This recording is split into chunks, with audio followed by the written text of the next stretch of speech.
বিসমিল্লাহির রহমানির রহিম। আসসালামু আলাইকুম ওয়া রাহমাতুল্লাহ। কিছু এমন প্রাণী আছে যাদেরকে ঘরে রাখা অনেক ঝুঁকিপূর্ণ হতে পারে, আর এদের মধ্যে তো কিছু এমন প্রাণীও রয়েছে যাদের উপস্থিতিতে ঘরে অসময়ে মৃত্যু পর্যন্ত হয়ে যেতে পারে। আপনার ঘরেও যদি এই প্রাণীগুলোর মধ্যে থেকে একটি প্রাণীও থাকে, তাহলে সেটাকে ঘর থেকে এক্ষুনি বের করে দিন, কারণ যতক্ষণ এই প্রাণী আপনার ঘরে থাকবে আপনার ঘরে বরকত আসবে না, আপনি কখনোই দৌলত সম্পন্ন হতে পারবেন না। সেই জন্য আজকের এই ভিডিওতে না শুধু আমরা এই অশুভ প্রাণীগুলোর সম্পর্কে আপনাদেরকে জানাবো, বরং তাদেরকে নিজেদের ঘর থেকে কিভাবে বের করবেন তার উপায়ও বলে দেব। সেই জন্য আপনারা এই ভিডিওটিকে সম্পূর্ণ অবশ্যই দেখবেন। আপনি এই ভিডিওটিতে লাইক করুন অথবা না করুন, কিন্তু এই ভিডিওটিকে সম্পূর্ণ অবশ্যই দেখবেন। যেমনটা আমরা জানি যে সকল মাখলুকাতদেরকে আল্লাহ তাআলা সৃষ্টি করেছেন, কিন্তু এর মধ্য থেকে কিছু মাখলুককে আল্লাহ আমাদের জন্য হালাল করে দিয়েছেন এবং কিছু মাখলুককে আমাদের জন্য হারাম করেছেন। এইরকমভাবে কিছু প্রাণী আছে যারা ঘরে রহমত ও বরকত নিয়ে আসে, এবং যেখানে কিছু প্রাণী আছে যারা ঘরে বেবরকতি এবং অভাব এবং অসুখ নিয়ে আসে। নাম্বার 1, মাছি। ওলামায়ে কেরাম ও বুজুর্গানে দিনরা মাছির তুলনা অপবিত্র প্রাণীদের সাথে করেছেন। ইসলামের শিক্ষা অনুযায়ী মাছি না শুধু বেবরকতি আনে, বরং রিজিকেরও ঘাটতির কারণ হয়ে দাঁড়ায়। ইহুদি এবং ঈসাইরা মাছিকে শয়তানের বন্ধু মনে করে থাকে। এর কারণ তারা বলে যে অধিকাংশ ক্ষেত্রে যতগুলো মাখলুকাত আছে তাদের দুটো চোখ হয়, যেমন মানুষের দুটো চোখ, আর অনেক চারপাই প্রাণী যেমন কুকুর, বিড়াল, ছাগল, গরু, মহিষ, এই সব প্রাণীর ওই দুটো চোখ আছে। কিন্তু এটা জেনে আপনিও অবাক হবেন যে একটি মাছির 3000 চোখ আছে, অর্থাৎ এর মুখের দুই পাশে 1500 করে চোখ রয়েছে। এমনইভাবে ঈসাই ও ইহুদিরা বিশ্বাস করে যে এতগুলো থেকে মাত্র 2টা চোখ মাছির নিজেদের, আর বাকি চোখগুলো শয়তানের হয়, আর এই চোখের মাধ্যমে তারা মানুষের উপর নজরদারি করে থাকে। আর ইতিহাস আমাদেরকে এটাই বলে যে মশার পরে মানুষের মধ্যে সবচেয়ে বেশি রোগ ছড়ানো ও মানুষের মৃত্যুর কারণ হওয়া মাখলুকাতের নামই হলো মাছি। বুজুর্গানে দিনরা বলে থাকেন, যদি মাছিকে সাধারণ উপায়ে ঘর থেকে দূর করতে চান, তাহলে নিয়াজবর গাছ আপনি অবশ্যই ঘরে লাগাতে পারেন। অর্থাৎ আপনাকে নিয়াজবর পাতা নিতে হবে আর তারপর সেটিকে পিষে নিতে হবে। তারপর ঘরের প্রতি কোণায় কিছু পাতা পিষে নেওয়ার পর ফেলে রাখতে হবে।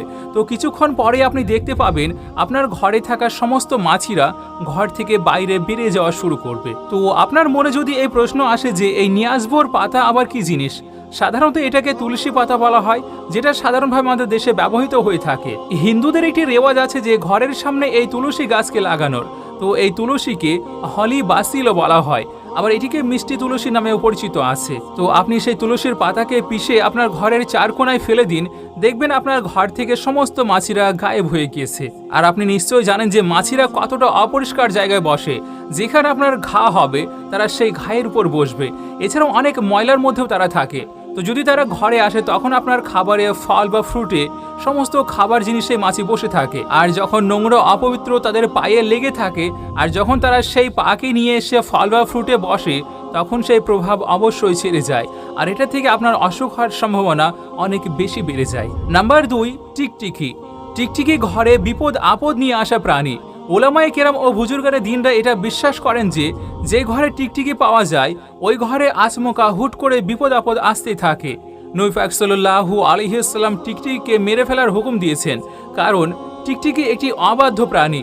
যখন নমরুদের দ্বারা হযরত ইব্রাহিম আলাইহিস সালামকে আগুনে নিক্ষেপ করা হয়েছিল, তখন মৌমাছিরা তাতে অনেক আফসোস প্রকাশ করেছিল, যেদিকে টিকটিকি তাতে খুশি হয়েছিল আর নমরুদকে শাবাশি দিয়েছিল। আর এটাই কারণ যে নমরুদের সঙ্গ দেওয়ার জন্য নবী পাক সাল্লাল্লাহু আলাইহি ওয়াসাল্লাম টিকটিকিকে মেরে ফেলার হুকুম দিয়েছেন। তো যদি আপনাদের ঘরে অনেক বেশি টিকটিকি পাওয়া যায়, তাহলে ঘর থেকে টিকটিকিদেরকে বের করার একটি সহজ উপায় রয়েছে। আপনাকে ডিমের খোসা নিতে হবে, আর এরপর ঘরের যতগুলো কোণা রয়েছে যেখানে সাধারণত টিকটিকিদের পাওয়া যায়, ওই কোণায় ডিমের খোসাকে রেখে দিতে হবে। তো কিছুদিনের মধ্যে আপনি দেখতে পাবেন আপনার ঘরে যতগুলো টিকটিকি ছিল সবাই ঘর থেকে বাইরে চলে যাবে। আপনারা জানেন হয়তো অথবা শুনেও থাকবেন যে টিকটিকি কতটা বিষাক্ত হয়।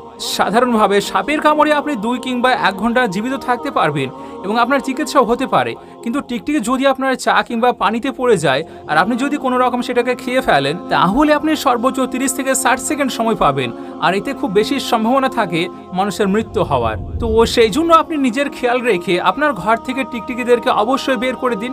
আর টিকটিকিকে মারা ইসলামে জায়েজ আছে, কারণ এরা মানুষের শত্রু আর এরা মানুষের ক্ষতি করে থাকে। তাই সব সময় সেই চিন্তাতে থাকে যে কি করে মানুষের ক্ষতি করা যায়। নাম্বার 3, ইঁদুর।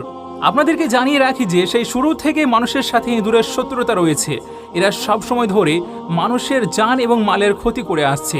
ইঁদুর ফসলের মধ্যেও ঢুকে যায় আর ফসলের ক্ষতি করে, যার কারণে ফলন অনেক বেশি কমে যায়। এইভাবে শস্যের গোদামে ঢুকে শস্য খেয়ে ফেলে, এতদূর পর্যন্ত যে এদের কারণে অনেক এলাকায় দুর্ভিক্ষও ছেয়ে যায়। এদের কারণে হাজার হাজার এমনকি লক্ষ লক্ষ মানুষ মরেও যাচ্ছে।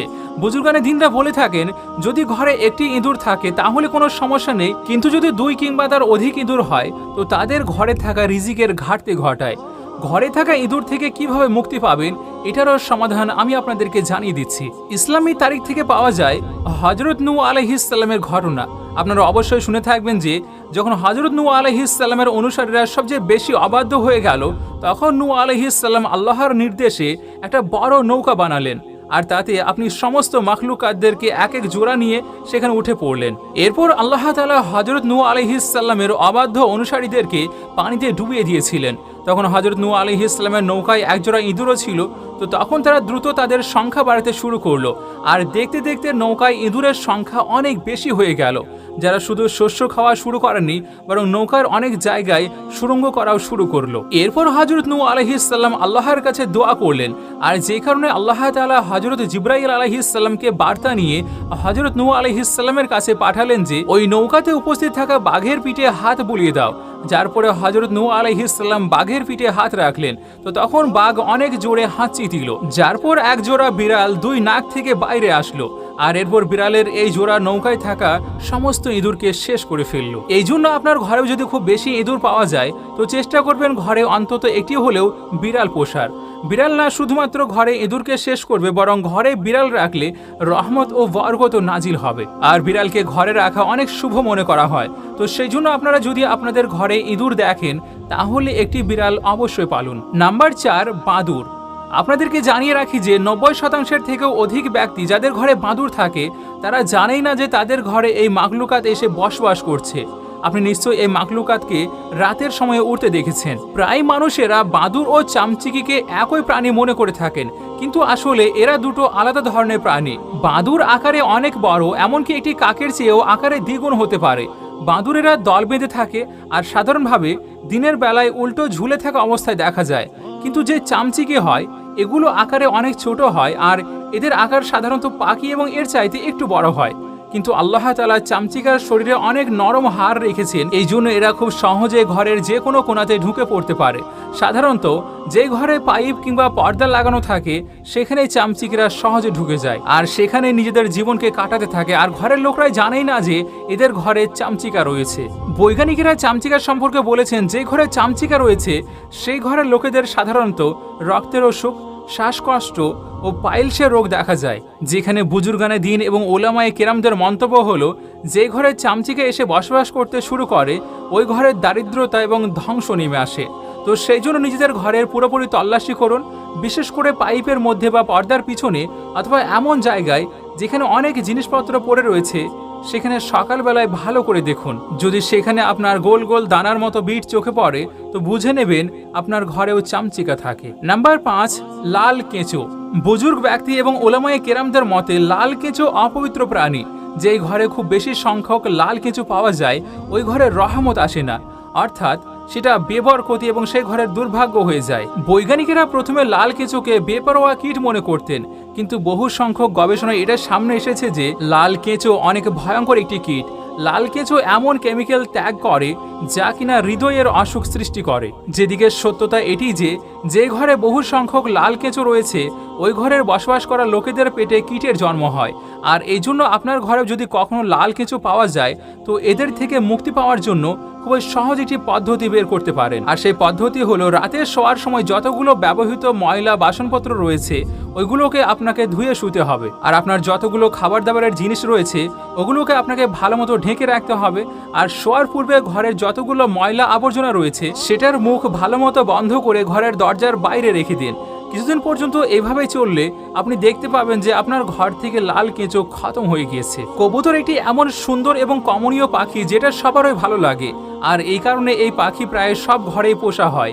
ঘর ছাড়াও এই পাখি মাজারেও পাওয়া যায়। বলা হয় যে কবুতর সেই প্রাণী যার জন্য হযরত নূহ আলাইহিস সালাম শান্তি ও নিরাপত্তার দোয়া করেছিলেন। আর এই কারণে কবুতর মানুষের কাছে পোষ মানে এবং কাককে বদদোয়া দেওয়া হয়েছিল, আর যে কারণে কাক মানুষকে ভয় পায় আর মানুষও এদেরকে অশুভ দুর্ভাগ্যজনক পাখি মনে করে থাকে। তাফসীরে এসেছে নূহ আলাইহিস সালাম যখন নৌকাকে জুদি পাহাড়ে থামালেন তখন নূহ আলাইহিস সালাম নৌকার সেই অংশ খুললেন যেখানে পাখিরা ছিল। তখন নূহ আলাইহিস সালাম কাককে বললেন, জমিনে গিয়ে দেখে আয় সেখানে কতটা পানি রয়েছে বা কতগুলো শহর ডুবে আছে। কিন্তু কাক যাওয়ার সময় একটি মৃত প্রাণী পেয়ে গেল আর সেটিকে খাওয়াতে ব্যস্ত হয়ে যায়, আর সে পুনরায় ফিরে আসলো না।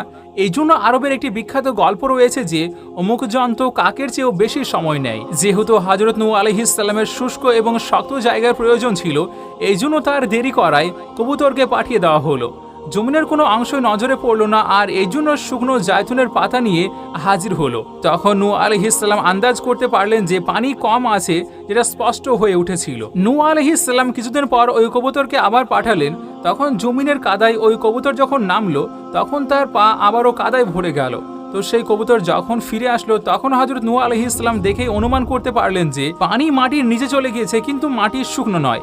হযরত নূহ আলাইহিস সালাম কবুতরের এই কার্যে ভীষণ খুশি হলেন এবং কবুতরের গলায় সবুজ তাবিজ পরিয়ে দিলেন। আর আজ ওই তাবিজই কবুতরের শুভবার্তা বহনের প্রতীক।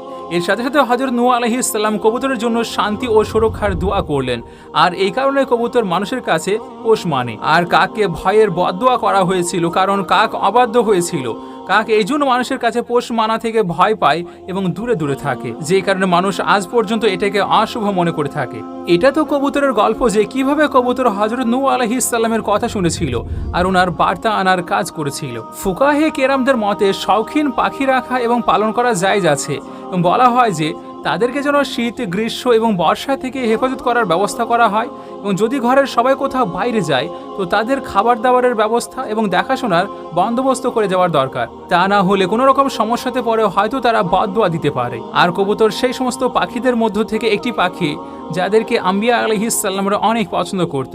এই জন্য যদি কবুতরকে বিরক্ত করা হয় অথবা তাদেরকে ঠিকঠাক দেখাশোনা না করা হয় তো কবুতরও বদদোয়া দিতে পারে। কবুতর হলো সেই পাখি যারা আল্লাহ তাআলাকে অনেক বেশি স্মরণ করে থাকে আর আহল বায়াতকে নিজের বন্ধু মনে করে থাকে। কবুতর যেই বাড়িতে থাকে সেই ফ্যামিলির মানুষের জন্য অনেকে দোয়া করে আর বলে যে আল্লাহ তোমাকে বরকত দেখ। কোনো এক ব্যক্তি রাসূলুল্লাহ সাল্লাল্লাহু আলাইহি ওয়াসাল্লামের সাথে একাকিত্বের অভিযোগ করলে তখন হযরত মুহাম্মদ মুস্তাফা সাল্লাল্লাহু আলাইহি ওয়াসাল্লাম বললেন, একজোড়া কবুতর পালন করো। বুজুর্গানে দিনরা বলে থাকেন কবুতরকে ঘরে পালন করো এবং তাদের বিশেষ খেয়াল রাখো, আর সে আপনার জন্য দোয়া করবে। কারণ হযরত নূহ আলাইহিস সালাম এটাকে পছন্দ করেছেন এবং দোয়াও করেছেন।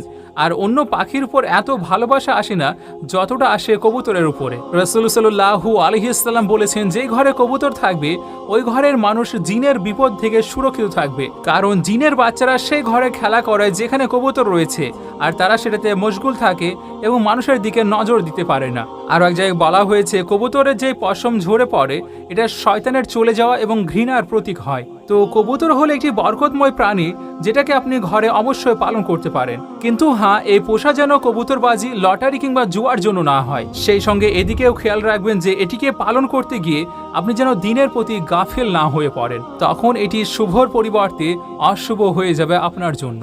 আমরা আশা রাখছি এই বিষয়টা আপনাদের অবশ্যই পছন্দ হয়েছে। যদি এই ভিডিওটিতে আপনি কোনো রকম ভুল পেয়ে থাকেন তাহলে সেটা কমেন্ট বক্সে অবশ্যই জানিয়ে দেবেন। আল্লাহ তাআলা আমাদেরকে বলা এবং শোনার থেকে আমল করার তৌফিক দান করেন এবং আমাদেরকে সঠিক জ্ঞান এবং সঠিক দিন শেখারও তৌফিক দান করেন, আমিন। ভিডিওটি যদি আপনার সামান্য পছন্দ হয়ে থাকে তাহলে ভিডিওটিকে শেয়ার অবশ্যই করবেন। আপনাদের সঙ্গে আমি নাহিদ, আমাদের সঙ্গে জুড়ে থাকার জন্য শুকরিয়া।